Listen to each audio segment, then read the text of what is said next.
Olá, meus queridos, estamos de volta. Vamos continuar hoje com o nosso tema, colonização.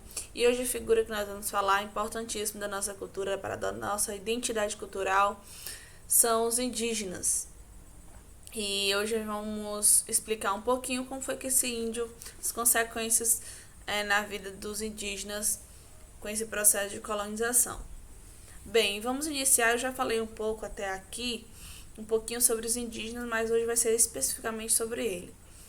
Mas os indígenas, eles eram vistos pelos europeus inicialmente, como a gente falou lá na carta de Pero Vaz de Caminha, a gente falou sobre os nativos, sobre os indígenas. Então a visão que os europeus tinham sobre os indígenas era uma visão que às vezes inocente, por vezes perigosos. E então, lembrando a questão que eles eram considerados pelos os europeus sem religião. Então tinha todo o interesse, um projeto de catequização para esses indígenas. Então, inicialmente, a visão que se tinha dos indígenas era alguém que não tinha nenhuma cultura, alguém que não atendia os padrões europeus. Só fazendo aí, recapitulando, que civilizados perante o padrão deles era quem tinha as características europeias, os costumes. Então, os nativos, como não tinham, eles se consideravam os nativos selvagens. E essa é a visão interessante, que a gente entenda a visão que os europeus tinham dos nativos. E no momento inicial da chegada dos europeus aqui no Brasil, que hoje nós chamamos de Brasil, os nativos, eles foram utilizados como mão de obra. Não tinha mão de obra, então eles começaram a usar também dessa imagem que eles construíram negativa, uma imagem de inferioridade indígena, para justificar o processo de escravização que eles fizeram com os próprios nativos. E aí, na aula passada, a gente falou sobre o escambo, né? Que era a troca da mão de obra indígena. Os indígenas carregavam as toras de madeiras em troca de objetos que eram considerados para os europeus sem valor. Os objetos como o vidro, como espelho, como talheres, enfim. E a mão de obra indígena, inicialmente utilizada, foi posteriormente condenada pela Igreja. O Papa Paulo III, em 1537, ele proibiu a escravização dos nativos. Ele, com a justificativa que as almas deveriam ser salvas dos indígenas. E os indígenas, alguns deles não foram escravizados, outros pela guerra justa, que eu vou já explicar. Então começou a se proibir, a partir de 1537, a escravização do índio. Só que tinha aí uma exceção. Outra pergunta, por que eles queriam que os indígenas não fossem escravizados? Porque, na verdade, naquele período, na história do catolicismo, muitos adeptos do catolicismo deixaram o catolicismo e tornaram-se protestantes, com o avanço do protestantismo lá na Europa, conteúdo que também nós já vimos, a reforma protestante. Então, como tinha se perdido um grande número de fiéis, catequizar os indígenas seria uma representação do aumento do número de fiéis, né? Recuperar fiéis para a Igreja católica. Só que essa proibição tinha também uma situação. O indígena que ele não quisesse, se ele mostrasse resistência à catequização, ele poderia sim ser escravizado. Então, se o índio fosse resistente ao processo de aldeamento, ao processo de catequização, a ele caberia aí a escravização.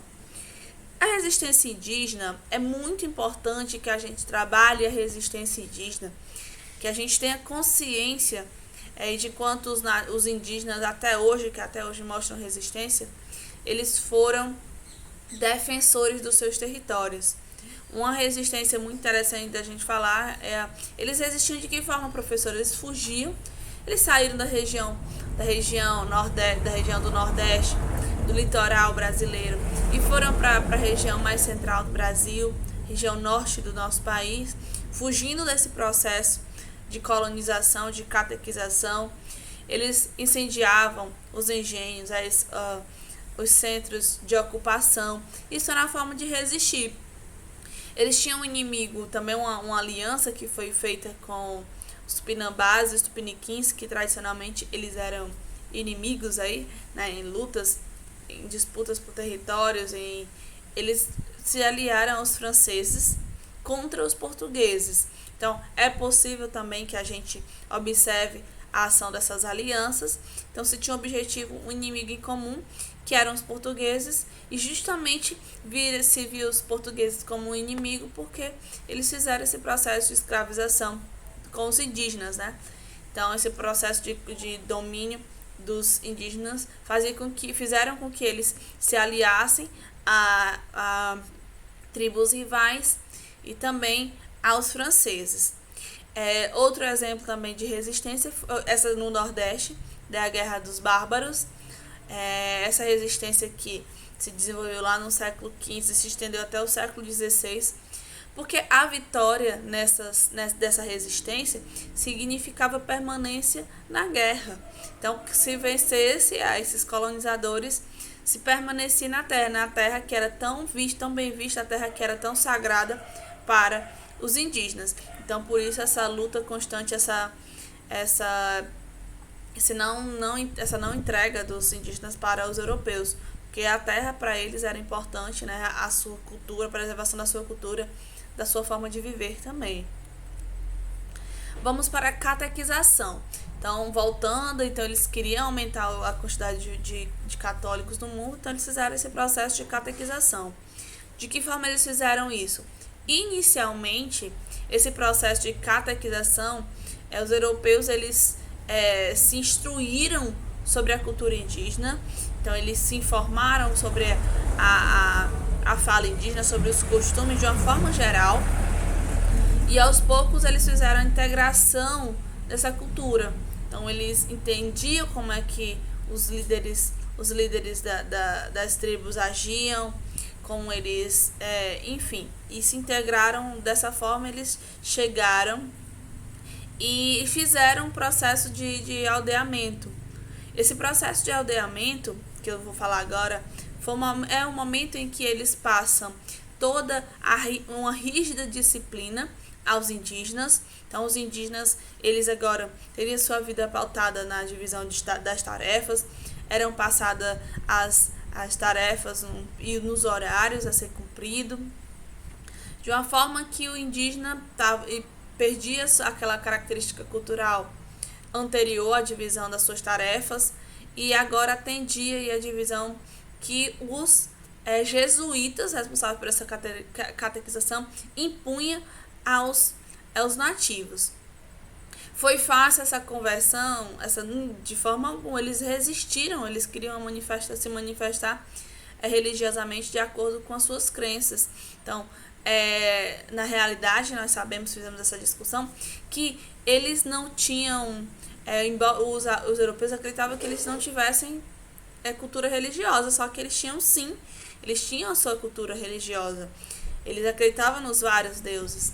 Então essa conversão aí não foi algo fácil e que os indígenas aceitaram de pronto, vamos aceitar. Não, eles resistiram sim, essa política de aldeamento. E a gente vai falar uma questão positiva dos jesuítas, é que eles defendiam os jesuítas,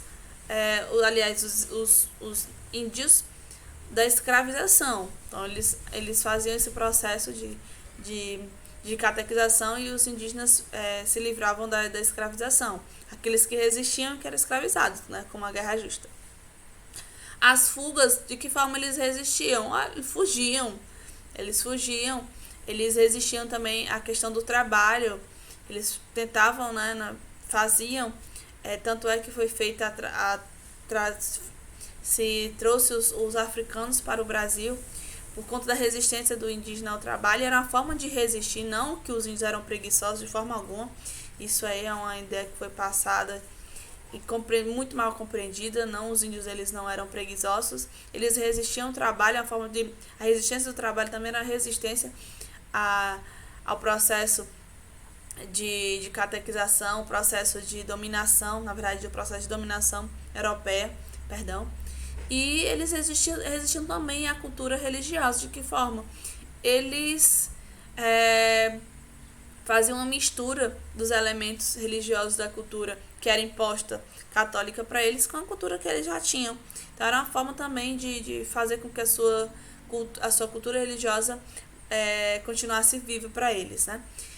Enfim, gente, então entendemos um pouco aqui sobre a cultura do indígena, vamos salientar de uma forma muito especial de como esses nativos, eles preservaram a sua cultura da forma que eles puderam e que essa conversão, essa dominação europeia não foi uma dominação fácil, mas que eles sofreram bastante com a chegada desses europeus, com as gripes que mataram milhares de indígenas, que fez com que eles a fortaleza com que, na verdade, a forma com que os europeus, as armas que os europeus tinham, superiores ao que os nativos tinham, então foram determinantes aí para que esse processo de conquista europeia pudesse acontecer.